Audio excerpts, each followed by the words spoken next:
दोस्तों नमस्कार। MS Excel tutorials इन हिंदी में आपका स्वागत है। आज का वीडियो इस सीरीज़ का चौथा वीडियो है। इसमें आज हम देखेंगे पार्ट्स ऑफ एक्सेल विंडो। जो एक्सेल का जो विंडो होता है ये अलग अलग पार्ट्स में डिवाइडेड होता है, ठीक है।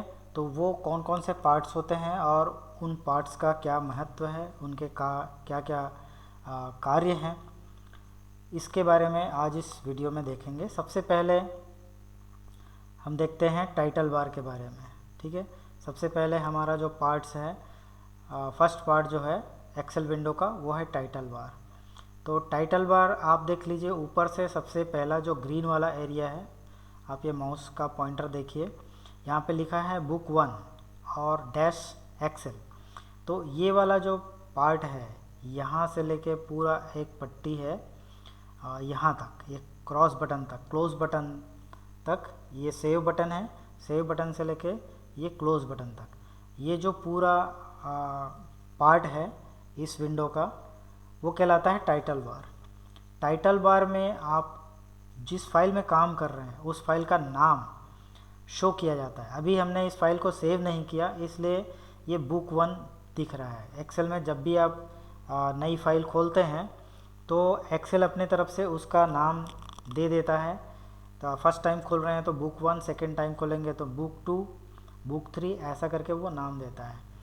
इसको जब आप हम कुछ डाटा यहाँ पे जैसे हमने लिखा कुछ डाटा और उसके बाद हमने इसको सेव किया, सेव करना पड़ता है। सेव का मतलब होता है ये फाइल परमानेंटली हमारे जो परमानेंट मेमोरी है हार्ड डिस्क उसमें सेव हो जाती है। तो सेव करने के लिए यहाँ हम सेव बटन पर क्लिक करेंगे। पहला जो बटन है सेव बटन का है, ठीक है। अभी तक ये फाइल सेव नहीं हुई है। जैसे ही मैं फाइल का नाम दूंगा वो नाम यहाँ पर डिस्प्ले होने लगेगा टाइटल बार में। तो ये मैं यहाँ से सेव बटन क्लिक करता हूँ और चूँकि मेरे को इसी कंप्यूटर में सेव करना है तो ब्राउज़ बटन को क्लिक करूँगा और यहाँ पर मैं उसका कोई भी लोकेशन दे दूँगा। जैसे ये डॉक्यूमेंट्स लिखा हुआ है, ये डॉक्यूमेंट्स फोल्डर में मैं इसको सेव कर सकता हूँ। तो सपोज़ मैंने इसको सेव कर दिया माई वर्क 1 के नाम से, और यहाँ पर सेव एज टाइप में फर्स्ट इसी को रखना है। बहुत सारे फाइल टाइप्स हैं यहाँ पर, इसके बारे में बाद में हम देखेंगे। तो ये एक्सेल वर्क बुक के रूप में इसको हम सेव करेंगे। तो जैसे ही मैं यहाँ पर सेव करूँगा मेरा जो नाम है, ये फाइल का जो नाम है माई वर्क 1, ये टाइटल बार में शो होने लगेगा। ये देखिए यहाँ पर माई वर्क 1 आ गया, ठीक है। तो टाइटल बार में सबसे पहले तो हमको क्या दिखता है, बीचों बीच फाइल का नाम, जिस फाइल में हम काम कर रहे हैं, जिस वर्क बुक में हम काम कर रहे हैं। तो पहला ऑप्शन आपने समझ लिया, टाइटल बार का जो ये जो पहला जो बटन है ये सेव का है। दूसरा जो बटन आ रहा है यहाँ पे देखिए ये अंडू का है। अंडू का मतलब होता है तुरंत पहले जो आपने काम किया है उसको अंडू करना। इस वर्कशीट में जो भी आप काम करेंगे वो एक्सेल जो है रिकॉर्ड करते जाता है और आप किसी भी लेवल तक आप उसको अंडू कर सकते हैं, ठीक है। इसके बारे में और डिटेल में पढ़ेंगे। तो जैसे सिंपल मैं यहाँ पर कुछ लिखता हूँ, जैसे अभी मैंने लिखा, रिसेंटली मैंने क्या एक्शन लिया, मैंने लिखा, और जब मैं इसको अंडू करूँगा तो ये जो लिखने का जो एक्शन है मेरा उसको वो कैंसिल कर देगा, यानी वो सेल जो है जहाँ पर अभी मैंने डेटा लिखा उसको ब्लैंक कर देगा। तो ये कहलाता है अंडू। अंडू का मतलब ये होता है, इसका एडवांटेज ये है कि बाय मिस्टेक आप कोई ऐसा एक्शन लेते हैं जो आपको नहीं करना चाहिए था, तो आप उसको अंडू करके वापस अपने पुराने स्टेटस पे जा सकते हैं, ठीक है। अंडू का जस्ट उल्टा होता है रीडू। जिसको आप अंडू करेंगे उसी को आप रीडू कर सकते हैं। सपोज़ मैंने ये इसको मैंने क्या कर दिया, डिलीट कर दिया, ठीक है। अंडू करूँगा तो ये जो है वापस आ जाएगा और रीडू करूँगा तो वापस से डिलीट हो जाएगा। ये देखिए, ठीक है। जैसे मैंने यहाँ पर कोई नाम लिखा, ये मैंने नाम लिखा, ठीक है। अब इसको मैं अंडू कर देता हूँ, तो अंडू करूँगा तो क्या होगा, ये पहले ये ब्लैंक था तो ये यहाँ पे ब्लैंक हो जाएगा। रीडू करूँगा तो वापस से वो वहाँ पे लिखा हुआ आ जाएगा। इसका मतलब ये होता है अंडू, जैसे हमको लगता है कि हमने कोई ऐसा काम किया जो हमको नहीं करना चाहिए था, तो हम अंडू करेंगे। अंडू करने के बाद हमको लगता है कि नहीं नहीं वो ठीक था, हमने ठीक किया था, तो वो जो अंडू है, अंडू को कैंसिल करने के लिए रीडू होता है। ठीक है। और इसके बाद ये कुछ क्विक एक्सेस टूल बार हैं। एक्सेल में जो कमांड्स हैं जो ज़्यादातर यूज़ में आते हैं, उनका एक शॉर्टकट यहाँ पे रखा गया है। इसको बोलते हैं क्विक एक्सेस टूल बार। इसको हम कस्टमाइज़ कर सकते हैं, कोई ऑप्शन हमको यहाँ पे जोड़ना हो तो जोड़ सकते हैं। ठीक है। राइट साइड में आ जाएं तो यहाँ पे ये यूज़र का नाम दिखता है यहाँ पर, और ये जो बटन है इसमें हम अपने जो ये जो टाइटल बार है, ये जो टैब्स है, रिबन्स है, उसको हम कस्टमाइज़ कर सकते हैं, उसके व्यूज़ को।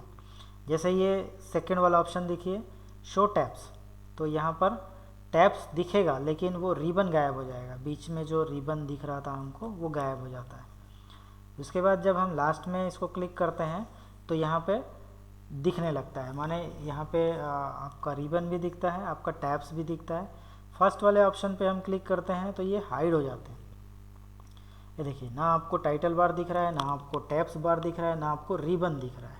ठीक है, तो ये हाइड हो गया। वापस से उसको लाना है तो तीनों चीज़ को हम वापस लाना चाहते हैं तो यहाँ पे शो टैब्स एंड कमांड्स को क्लिक करेंगे। ये हो गया। ये मिनिमाइज़ होता है। मिनिमाइज़ का मतलब होता है ये पूरा विंडो आपके टास्क बार में आके सिमट जाएगा यहाँ पर, इसको मिनिमाइज़ बोलते हैं। ये हर सॉफ्टवेयर में होता है। ये रीस्टोर पॉइंट होता है, यहाँ से रीस्टोर बटन है, रीस्टोर कर सकते हैं। रीस्टोर का मतलब होता है ये विंडो छोटे आकार में हो जाता है और आप इसके बॉर्डर्स को पकड़ करके इसका विड्थ चेंज कर सकते हैं, इसकी हाइट को चेंज कर सकते हैं अपने अकॉर्डिंग। जैसे अपने को मान लो 2 विंडो एक साथ हमको देखना है तो ये पहला विंडो इधर ले आए और दूसरे विंडो में हम कोई दूसरा सॉफ्टवेयर ओपन कर सकते हैं। ठीक है, तो इस तरह से ये होता है। जब आप रिस्टोर पॉइंट पे होते हैं, रिस्टोर में होते हैं, तब यहाँ पे मैक्सिमाइज बटन आ जाता है फुल स्क्रीन में करने के लिए, और ये क्लोज बटन है क्लोज करने के लिए। तो ये टाइटल बार हमको पूरा डिटेल में समझ में आया। उसके बाद दूसरा होता है, दूसरे नंबर में आते हैं तो दूसरा नंबर का जो ऑप्शन है मेनू बार, इसको टैब बार भी बोलते हैं। इसको टैब बार बोलना ही ज़्यादा अच्छा होगा क्योंकि मेनू तो इसमें है नहीं। फर्स्ट फाइल में ही मेनू दिखता है। मेनू इस तरह से खुलता है, ऐसा जो एक लंबी पट्टी होती है इसको मेनू बोलते हैं। तो इसमें मेनू नहीं है इसलिए मेनू बार इसको नहीं बोलेंगे, इसको टैब बार बोलेंगे। तो टैब्स का ये बार है। तो ये जो देखिए फर्स्ट में फाइल है, फिर होम है, फिर इंसर्ट है, फिर पेज लेआउट है, फिर फार्मूला है, फिर डेटा है, फिर रिव्यू है, व्यू है और डेवलपर है। डेवलपर बाय डिफ़ॉल्ट नहीं होता है, इसको ऐड करना पड़ता है। और उसके बाद ये सारी चीज़ें लास्ट में हेल्प होता है। ठीक है, तो ये 3 चीज़ें ये मैंने ऐड की हुई है, ये बाय डिफ़ॉल्ट नहीं होते हैं, इसको ऐड करना होता है। तो यहाँ पर 1 2 3 4 5 6 7 8 और ये 9 टैब्स होते हैं बाय डिफ़ॉल्ट एक्सेल में। हर टैब्स के बारे में हम डिटेल में जानेंगे एक एक करके। से होम टैब में क्या है, इंसर्ट टैब में क्या है, पेज लेआउट्स में क्या है, इस तरह से हम जानेंगे। और इसके बाद आता है रिबन। ये वाला जो हिस्सा है, जैसे मैं टैब्स में क्लिक कर रहा हूँ तो नीचे जो आप पट्टी देख रहे हैं ये चेंज हो रही है। ठीक है, इसको बोलते हैं रिबन। रिबन का मतलब होता है, देखिए एक्सेल में हज़ारों कमांड्स हैं, हज़ारों फंक्शंस हैं। ठीक है, तो उन फंक्शंस को, उन कमांड्स को कैटेगराइज किया गया है। सबसे पहले इसको टैब्स के रूप में कैटेगराइज किया गया है, तो 9 टैब्स बनाए गए हैं। अब अलग अलग टैब्स को अलग अलग टैब्स के अलग अलग फिर से उसको उसकी जो कमांड्स हैं उसको कैटेगराइज किया गया है। जैसे होम टैब में आपको ये सारे कमांड्स मिलते हैं, ये टैब्स आपको इंसर्ट टैब में नहीं मिलेंगे। ठीक है, तो सबसे पहले कैटेगराइज किया गया टैब्स में, टैब्स के बाद उनको कैटेगराइज किया गया रिबन में। ठीक है, हर टैब का अपना अलग रिबन होता है और हर रिबन में भी अलग अलग कैटेगरीज होते हैं। जैसे देखिए इस होम रिबन में इसको कैटेगराइज किया गया, जैसे ये क्लिपबोर्ड आप देख रहे हैं, तो ये एक सेक्शन है क्लिपबोर्ड में। क्लिपबोर्ड से रिलेटेड जो कमांड्स हैं वो सारे कमांड्स क्लिपबोर्ड सेक्शन में रखे गए हैं। फ़ॉन्ट से रिलेटेड सारे कमांड्स को फ़ॉन्ट सेक्शन में रखे गए हैं। अलाइनमेंट से रिलेटेड सारे कमांड्स को अलाइनमेंट सेक्शन में, ऐसा ये सेक्शन में डिवाइड है। हम हर सेक्शन को 1 बाय 1 देखेंगे। ठीक है, तो रिबन आपको समझ में आ गया। रिबन के बाद ये कहलाता है फार्मूला बार। ये जो है फार्मूला बार, ये फार्मूला बार है और ये एड्रेस बार है, दोनों अलग अलग है। एड्रेस बार मैंने पिछले वीडियो में आपको बताया था, यदि आपने मेरा पिछला वीडियो नहीं देखा तो उसको ज़रूर देखिए। मैंने एड्रेस बार के बारे में पूरा डिटेल में बताया। शॉर्ट में ये है कि सेल पॉइंटर जहाँ कहीं भी होगा आपके वर्कशीट में, उस सेल का सेल एड्रेस यहाँ पर एड्रेस बार में इंडिकेट होता है, ठीक है। और फार्मूला बार में आप जो भी लिखते हैं, जो भी आपके सेल पॉइंटर में लिखा हुआ है, सेल पॉइंटर जिस सेल में है उसमें जो भी लिखा हुआ है वो चीज़ आपको फार्मूला बार में दिखता है। जैसे मैं यहाँ पर सेल पॉइंटर लाऊंगा तो यहाँ पर मुझे वो चीज़ फार्मूला बार में दिखेगा। इसमें हम फार्मूला भी दे सकते हैं। जैसे मैं यहाँ पर कुछ आंकड़े ऐसा लिख दूँ और इसको मैं जैसे सम करना चाहता हूँ, तो यहाँ पर कोई भी फार्मूला जब आप लिख देते हैं अपने सेल में तो सबसे पहले इक्वल का साइन लगाते हैं और उसके बाद फार्मूला जो भी है फंक्शन का नाम लिखते हैं और फंक्शन के हिसाब से उसके जो आर्गुमेंट्स हैं, रेंज वगैरह वो देते हैं और यहाँ पर आपको उसका फंक्शन का रिज़ल्ट आता है। तो देखिए, जब मैं ऐसे सेल पर सेल पॉइंटर ले जाता हूँ जो एक्चुअल में वैल्यू नहीं है बल्कि फार्मूला है, तो फार्मूला बार में उसका फार्मूला मुझे दिखेगा, ना कि वैल्यू। जैसे मैं यहाँ पर क्लिक करूँगा तो मुझे इसका वैल्यू दिखता है, 23 इस सेल का वैल्यू है, ठीक है। लेकिन जब यहाँ पर मुझे दिख रहा है 82, लेकिन ये 82 वैल्यू नहीं है, ये एक फार्मूला है। तो जब मैं यहाँ पर क्लिक करूँगा तो उसका जो फार्मूला होगा वो मेरे को फार्मूला बार में दिखेगा, ठीक है। तो ये फार्मूला बार हो गया। उसके बाद आते हैं उसके बाद जो नेक्स्ट जो हमारा ये हिस्सा है वो है एड्रेस बार। हमने समझ लिया, फार्मूला बार समझ लिया। वर्कशीट के बारे में मैंने डिटेल में आपको बताया पिछले वीडियो में। यदि आपने वो वीडियो नहीं देखा तो मेरा पिछला वाला वीडियो ज़रूर देखिए। वर्कशीट के बारे में मैंने उसमें पूरा डिटेल में आपको बताया हुआ है। वर्कशीट का मतलब होता है एक्चुअल में जहाँ पर हम वर्क करते हैं, जहाँ पर हमारा डेटा जिस सीट में होता है उसको हम बोलते हैं वर्कशीट। वर्कशीट पूरा रो और कॉलम में डिवाइड होता है और उसमें बहुत सारे सेल्स होते हैं। ये सारे सेल्स हैं जो आपको डिब्बा डिब्बा में दिखाई पड़ रहा है। ये उसका हर कॉलम का एक हेडर होता है, उस कॉलम का एक नाम होता है, उसको हम अल्फ़ाबेट में, एक्सेल जो है अल्फ़ाबेट में उसको इंडिकेट करता है। जैसे ये फर्स्ट कॉलम जो है ए कॉलम बोलेंगे, ये बी कॉलम बोलेंगे, ये सी कॉलम बोलेंगे। इस तरह से ये कॉलम्स और ये रो होते हैं। रो को डिजिट्स में शो किया जाता है। जैसे ये फर्स्ट रो है, ये सेकेंड रो है, ये थर्ड रो है। किसी भी रो को, पूरा रो को सेलेक्ट करने के लिए आप उसके ऊपर माउस का पॉइंटर लाते हैं तो वो पूरा रो सेलेक्ट हो जाता है।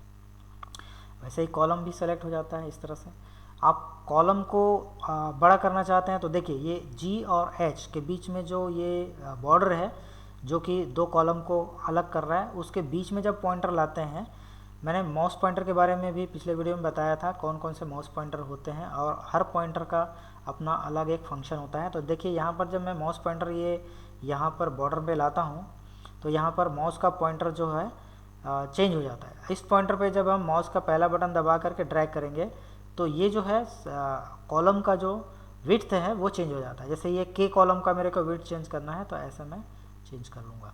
आप बीच से यहाँ से पकड़ के उसको नहीं कर सकते ना। ये आप ये जो कॉलम का हेडर है वहाँ पर जो डिवाइडर है वहाँ पर जब आप क्लिक करके ड्रैग करेंगे तब आप उसको कम ज़्यादा कर सकते हैं। वैसे ही रो की हाइट को मेरे को चेंज करनी है तो ऐसा देखिए, ये जो दो रो के बीच में जो डिवाइडर है वहाँ पर ले जाएंगे तो माउस का पॉइंटर चेंज हो जाता है। इस पॉइंटर पे आप माउस का पहला बटन दबा करके नीचे की तरफ ड्रैग करेंगे नीचे की तरफ तो ये रो की जो है हाइट जो है चेंज हो जाती है। ये शॉर्टकट्स हैं किसी भी कॉलम के विड्थ को बड़ा करने के लिए, छोटा करने के लिए, या किसी भी रो की हाइट को छोटा या बड़ा करने के लिए।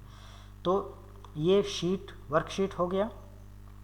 इसके बाद आते हैं ये जो लाइन दिख रही है आपको, जहाँ पर शीट 1, शीट 2, शीट 3 ये जो दिखाई पड़ रहा है, ठीक है, इसको बोलते हैं शीट बार। यहाँ पर आपके वर्कबुक में कितने वर्कशीट हैं उसके पूरे लिस्ट होते हैं। इसको आप इसका रीनेम भी कर सकते हैं, इसको आप इसके नाम को बदल सकते हैं। जैसे नाम बदलने के लिए यहाँ पर आपको डबल क्लिक करना पड़ेगा और यहाँ पर मैं कुछ भी नाम लिख के इसको इंटर करूँगा तो इस शीट का जो है नाम यहाँ पे चेंज हो जाता है। एक शीट से दूसरे शीट में जाने के लिए आपको सिंपल उस शीट में क्लिक करना है माउस को, तो आप उस शीट में चले जाते हैं। नया शीट आपको ऐड करना है तो ये प्लस बटन आप देख रहे हैं यहाँ पर, न्यू शीट, इसको क्लिक करेंगे। ठीक है, इस तरह से आप इसमें आगे पीछे मूव कर सकते हैं। ओके, तो ये होता है शीट बार। इसके बाद लास्ट वाला जो इस विंडो का, एक्सेल के विंडो का जो लास्ट पार्ट होता है वो होता है स्टेटस बार। ये देखिए यहाँ पर जो रेडी लिखा हुआ है इसको बोलते हैं स्टेटस बार। स्टेटस बार में आप करेंटली अभी क्या काम कर रहे हैं, आपके वर्कशीट में अभी आप क्या काम कर रहे हैं, आप क्या एक्शन ले रहे हैं, क्या चल रहा है, उसका स्टेटस दिखाता है। मुख्य रूप से 3 स्टेटस होता है। सबसे पहला होता है रेडी, दूसरा होता है एंटर और तीसरा होता है एडिट।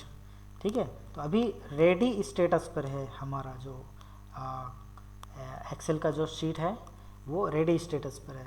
रेडी स्टेटस का मतलब होता है कि एक्सेल तैयार है आपसे नया वैल्यू लेने के लिए, तो उसका मतलब होता है रेडी। जैसे ही मैं वैल्यू एंटर करूंगा फर्स्ट टाइम किसी सेल में, तो वो इंटर मोड पे चला जाता है। देखिए यहाँ पे स्टेटस बार में इंटर लिखा हुआ है, यानी मैं वैल्यू इंटर कर रहा हूँ। ठीक है, ये देखिए, तो ये वैल्यू इंटर हो रहा है। ठीक है, लेकिन अब यहाँ पर जो वैल्यू लिखा हुआ है उस पर हम जाते हैं, उस पर दोबारा क्लिक करते हैं तो कौन सा स्टेटस आएगा। देखिए अभी वैल्यू लेने के लिए रेडी है, लेकिन जब मैं इसमें लिखना शुरू करूँगा, जैसे मैं इसमें डबल क्लिक करता हूँ, तो डबल क्लिक का मतलब होता है मैं उसमें कुछ एडिट कर सकता हूँ। पहले से जो वैल्यू लिखा हुआ है उसमें मैं कोई चीज़ ऐड कर सकता हूँ। ठीक है, जैसे ये मैं कुछ ऐड किया, तो अभी देखिए स्टेटस में देखिए यहाँ पर ये एडिट आया। तो 3 प्रकार के स्टेटस होते हैं। फर्स्ट रेडी, यानी एक्सेल वैल्यू लेने के लिए तैयार है। इंटर, आप वैल्यू इंटर कर रहे हैं। और तीसरा एडिट, यानी कि आप पहले जो वैल्यू स्टोर किया गया है उसको आप एडिट कर रहे हैं। इस तरह से ये 3 स्टेटस इसमें होते हैं। तो इस वीडियो में आज हमने देखा पार्ट्स ऑफ एक्सेल विंडो, जिसमें पहला है टाइटल बार। टाइटल बार में आपको फाइल का नाम दिखता है और इधर कुछ कंट्रोल बॉक्स मिलते हैं आपको, मिनिमाइज, मैक्सिमाइज या रिस्टोर या क्लोज बटन के। उसके बाद टैब्स बार होता है जिसमें आपको टैब्स मिलते हैं। टैब्स बार के बाद अलग अलग टैब्स के जो ऑप्शंस हैं वो रिबन्स में यहाँ पर दिखते हैं। ये वाला हिस्सा पूरा रिबन कहलाता है। रिबन भी अलग अलग सेक्शंस में डिवाइड होता है। उसके बाद ये फार्मूला बार है, ये एड्रेस बार है, ये एड्रेस बार है और ये फार्मूला बार है। ये एड्रेस बार हो गया, ये फार्मूला बार हो गया। उसके बाद ये पूरा जो बीच का हिस्सा हमारा जो वर्किंग एरिया है ये वर्कशीट कहलाता है। ठीक है, अच्छा, ये राइट कॉर्नर में आपको ये दिख रहा है, ये स्क्रॉल बार है। इसको तो आप जानते ही होंगे, हर सॉफ्टवेयर में आपको मिल जाएगा। ये हॉरिजॉन्टल स्क्रॉल बार है, ये वर्टिकल स्क्रॉल बार है। ठीक है, तो ये ये वर्कशीट हो गया। इसके बाद ये शीट बार, कितने शीट्स हैं उसके लिस्ट आते हैं। ये स्टेटस बार में हमको यहाँ पर स्टेटस दिखाया पड़ता है, रेडी, इंटर और एडिट। अच्छा, लास्ट को राइट साइड में, स्टेटस बार के राइट साइड में आपको कुछ आइकॉन्स दिख रहे हैं, तो ये उसके व्यूज़ को बताता है। जैसे अभी हम नॉर्मल व्यूज़ पे हैं, यदि आप पेज लेआउट पे जाएंगे तो ये आपको पेज लेआउट यानी एक्चुअल आपका डाटा प्रिंट होने के बाद आपको पेपर में, कागज़ में कैसा दिखेगा वो आपको उसी लेआउट में आपको यहाँ पर शो करता है। ठीक है, और इसके बाद ये है पेज ब्रेक प्रीव्यू, यानी कि आपका जो डेटा लिखा गया है शीट में वो कितने पेजेस पे आएगा। तो ये प्रिंट लेआउट होता है। ये फर्स्ट पेज है, ये हमारा सेकंड पेज है। जनरली हम काम करेंगे नॉर्मल व्यू पे, तो ये नॉर्मल व्यू होता है। इसके बाद यहाँ पे ये जूम का होता है, आप इसको बड़ा कर सकते हैं, जूम कर सकते हैं, जूम इन या जूम आउट कर सकते हैं, छोटा कर सकते हैं। ये देखिए 100%, यानी कि जो उसका एक्चुअल व्यू है वो आपको दिखाई पड़ता है। ठीक है, ओके फ्रेंड्स, इस वीडियो में फ़िलहाल इतना ही। मिलते हैं अगले वीडियो पर। तो ये वीडियो यदि आपको अच्छा लगा तो इसको लाइक करिए, शेयर करिए, कमेंट करिए और मेरे चैनल को सब्सक्राइब करिए। ठीक है, thanks for watching, thank you very much.